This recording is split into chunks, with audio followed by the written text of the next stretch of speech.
भीरपुर नाम का एक गांव था। उस गांव में एक फैमिली रहती थी। आज रात को भी सिर्फ आधी रोटी से ही काम चलाना पड़ेगा, कल क्या होगा।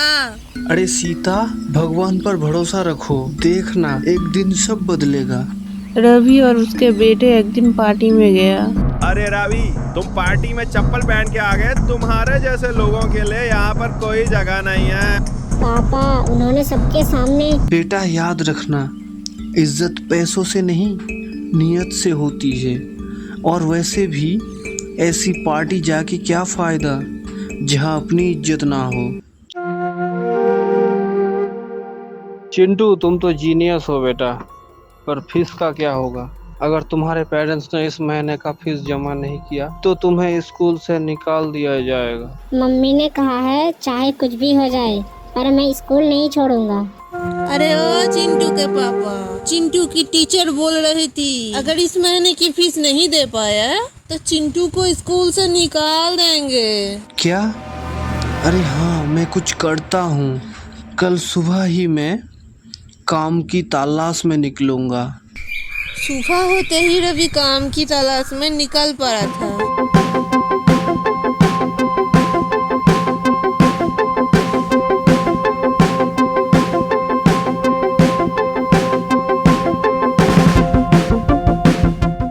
रवि चलते चलते बहुत थक गया था।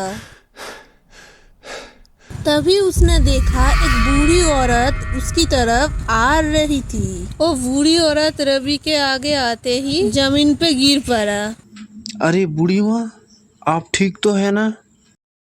उसके बाद बूढ़ी औरत थोड़ी देर बाद उठ खड़ा हुआ और बोला, बेटे तुम बहुत अच्छे और नेक दिल वाले आदमी हो। मेरा सारा सोना चांदी जमीन पे बिखरा हुआ था, लेकिन तुमने सबसे पहले मुझे उठाया। मैं तुम्हें एक कटोरी देता हूँ, तुम इसमें जो भी चाहोगी वो चीज तुम्हें मिल जाएगा। अच्छा चलो बेटा, मैं चलती हूँ। इतना कहते ही बूढ़ी औरत वहाँ से अचानक गायब हो जाता है। अरे ये बूढ़ी औरत कहाँ चली गई? चलो छोड़ो, उनको शायद जल्दी होगी। उसके बाद रवि वहाँ से अपने घर जाने लगता है। घर जाने के बाद रवि कहता है, सीता, अरे ओ सीता, कहाँ गई? अरे क्या हुआ, क्यों इतना चिल्ला रहे हो? अरे सीता, ये देखो, एक बूढ़ी माँ ने मुझे एक कटोरा दी और बोला तुम जो मांगोगे वो तुम्हें मिल जाएगा। तो ले आओ जरा, मैं भी तो देखूं। उसके बाद कटोरी को नीचे रख के सीता बोली, जादुई कटोरी, मेरे बच्चे कल से भूखे हैं, उनके लिए बहुत सारे समोसे दे दो। इतना कहते ही कटोरी में बहुत सारे समोसे आ गई। अरे ओ चिंटू के पापा, जरा देखो तो इस कटोरी में कितने सारे समोसे आ गई। अरे हाँ सीता, इसका मतलब वो बूढ़ी औरत सही बोल रही थी। इनके ये सब बातें छुपकर बर्मा सुन रहा था। देखते ही देखते रवि का परिवार अमीर हो गया। ये सब देख के बर्मा को जलन होने लगी। ये रवि कैसे इतना अमीर हो गया?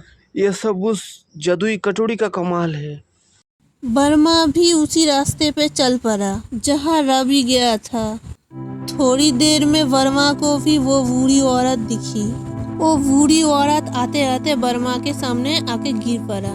बूढ़ी के पास से बहुत सारा सोना चांदी देख के बर्मा खुद को संभाल नहीं पाया और बूढ़ी औरत का सारा सोना चांदी ले लिया। उसके बाद वो बूढ़ी औरत उठ खड़ा हुआ और बोला, तेरे अंदर बहुत लालच है, तू एक पापी है, तू अमीर है इसीलिए गरीब को बेइज्जत करती है। पर ये सब तुम्हें कैसे पता? क्योंकि मैं एक परी हूँ। उसके बाद वो परी वर्मा को भस्म कर देता है और कहता है, मैं इस दुनिया से हर एक बुरा आदमी को भस्म कर दूंगी। तो दोस्तों, इसीलिए कहते हैं कि लालच बुरी वाला है।